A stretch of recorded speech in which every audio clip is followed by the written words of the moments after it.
खुलुमबाय रायजोफोर नै आं अमा रुगासिनो दा ओमफ्राय अमाखौथ' जोंनि बर'फोरनि बांसिनानो मोजां मोनखायोना जोंहानिबो न'नि माने बयबो आरोना बयबो जाखायो अमाखौ बयनिबो फेभराइटखा आरो बियो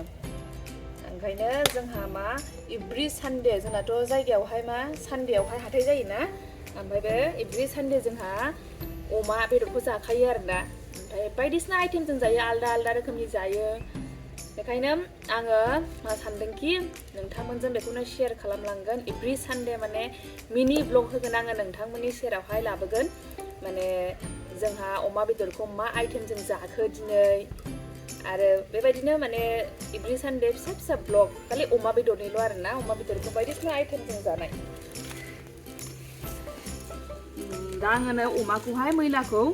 रुख'ग्रोदों अमा मैला रुख'ग्रोनानैहाय बेखौहाय साफा खालामनानै लानोसै जोंहा थारमाने बे अमानि बिगुरखौ जाया नालाय बेखौ रुखांनानैहाय साफा खालामो आरोना बेखौ साफा खालामनानै लानोसै आङो दा रुखांबाथाय मैलाया गहांबायबो नै अमानि मैलाया गहांबायबो गुदुं जाबावबा गबावबा माबानोसै आङो बेखौ साफा खालामसै सुनोसै ओमफ्राय बायदिसिना बेयाव मा होगोन बेफोरखौ जगार खालामनानै लाखानोसै आङो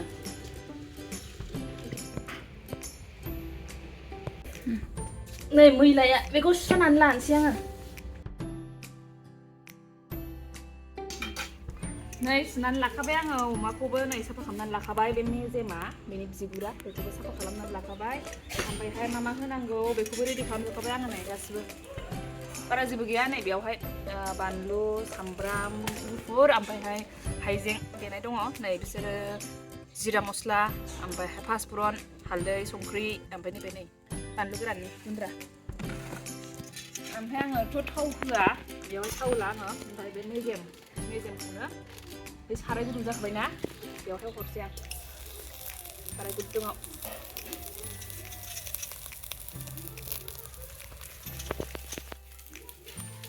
मेजेमखौ हरजोबसै बे थाव गग्रोथोंसै आं अमा एवनायाव थाव होखाया बेवहाय ओमफ्राय गोरानफोरबा एसे होयो आरो थाव गथोंसै एसे ओमफ्राय बेनि उनावसो हरजोबगोन बिसोरखौ बेखौ नै सामब्राम दरसे हानानै लादोंमोन आङो सामब्राम दरसेजों बेजोंबो ज' हरजोबसै नै गासिबो दाना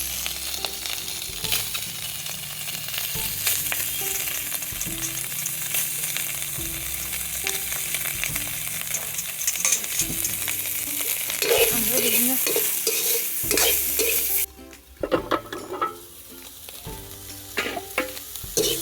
नै बेबायदिनो दसे खोबहाब एवनानैहाय नै एसे सोमब्रोम जाहांबायना बियो बेवहाय होनबा बे मस्ला मस्लिफोरखौ हरजोबसै आङो बेयाव लानायखिनिखौ गासिखौबो ज'नो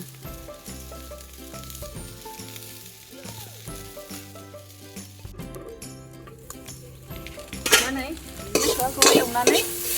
दसे गरमबानो दै होनानै दोनसै आरो दै होनोसै दा बेखौ बे हारसिङै मोनग्रोथोंसै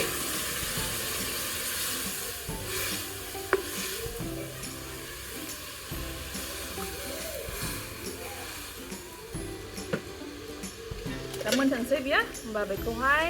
बिदि खोबना दोननानैहाय दा बेयावहाय जे होगोन सिबिं होगोन नालाय आङो बेयावहाय ओमफ्राय दा बेखौहाय सिबिंखौ रेडि खालामनानै लानोसै बे सिबिंखौहाय बिदि नेटआव लानानै मोजाङै सुनांगौ आरोना दा सुबाय नै बे हा थायो नालाय बेखायनो ओमफ्राय बेखौ सुनानै लाग्रोसै आङो मोजाङैनो दा बेखौ सुखांनानैहाय माने माबा साराय गुदुङाव ओरैनो एवनोसै ओमफ्राय देनोसै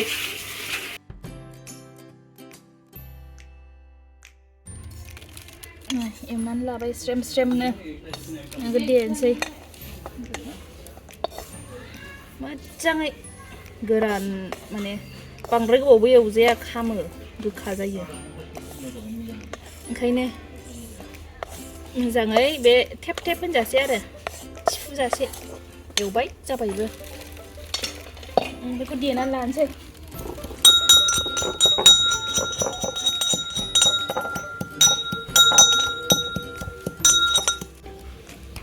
बांद्राय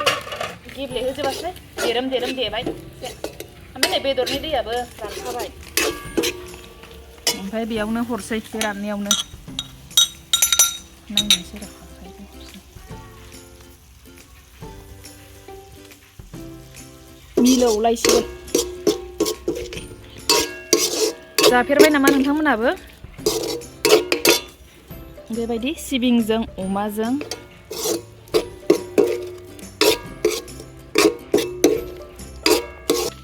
दै होबावनोसै एसे मोनबावनोसै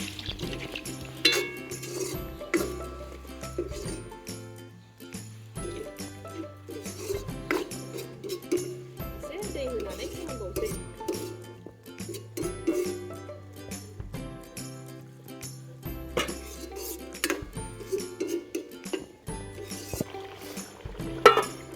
जासिगोन नै बेदराबो रानजोब्बाय दा नै सामब्राम बिलाइ दुन्दियाल' हरनांसिगौ जाबाय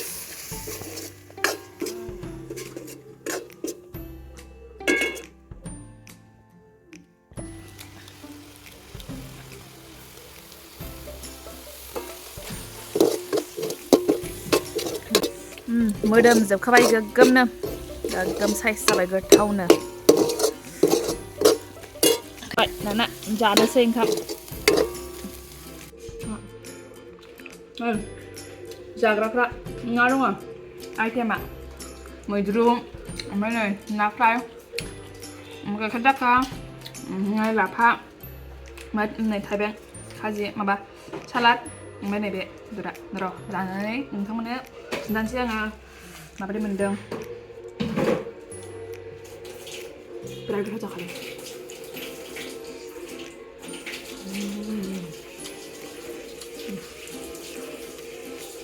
बुरजा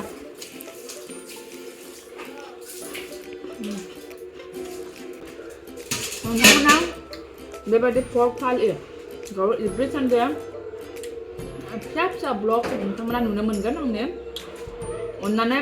सापर्ट होलांबाय थाबानो जाबाय नायलांबाय थाबानो जाबाय आसा खालामो नोंथांमोनाबो मोजां मोनगोन आरो नेक्स्टआव